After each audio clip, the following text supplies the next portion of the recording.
May to kaniyong tanan, mga viewers. Shout out ko diya sa tanang mga marites ug mga mirasol. Nari kay paambit kaninyo. Kay may tungod kini sa atong bisyo kinaiya. Then kinausa na to, naam kita mga kinaiya, lalay kita mga iyas, ug lalay kita mga bisyo. Ato kani hisgutan ang mga bisyo kay ang mga marites ug si Mirasol kusog kaayo mo burak. No? Ang kanang mga bisyo sa usa ka tawo ug naa kay bisyo nga ikaw palahubog ka mao ra nay makahatag sa nimog mga problema nga to sa imong pamilya.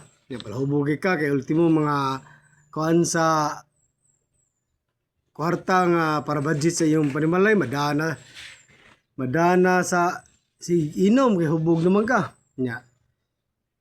Gawas kung inom ra ginagmay mo na mga kuan binyal nga sa mga sala kanang mga gimiton lag tinarong inom lag ginagmay, pero kanang pala hubog na makahuna-huna naman tagdautan ana ug unsa lang mga mahimo na to ana mo na mga supak na dako sa balaod sa Ginoo kay sobra naman kay na wala naman nas lugar kanang ana lang ta matulog sa atong giimnan na kinaiya sad kanang hilabtanon nga marites mga Mirasol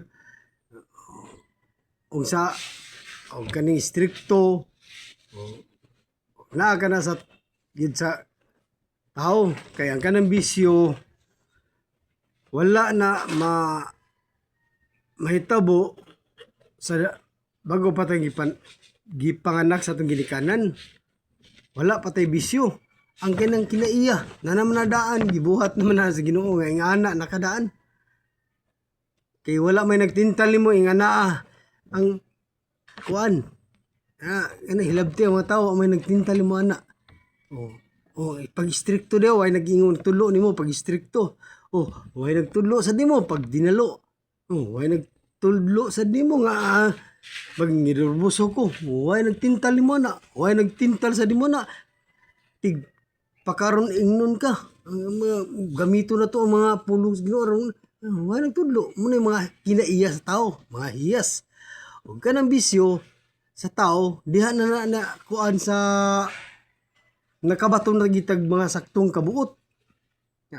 Drug addict ta, sugarol ta, babaero.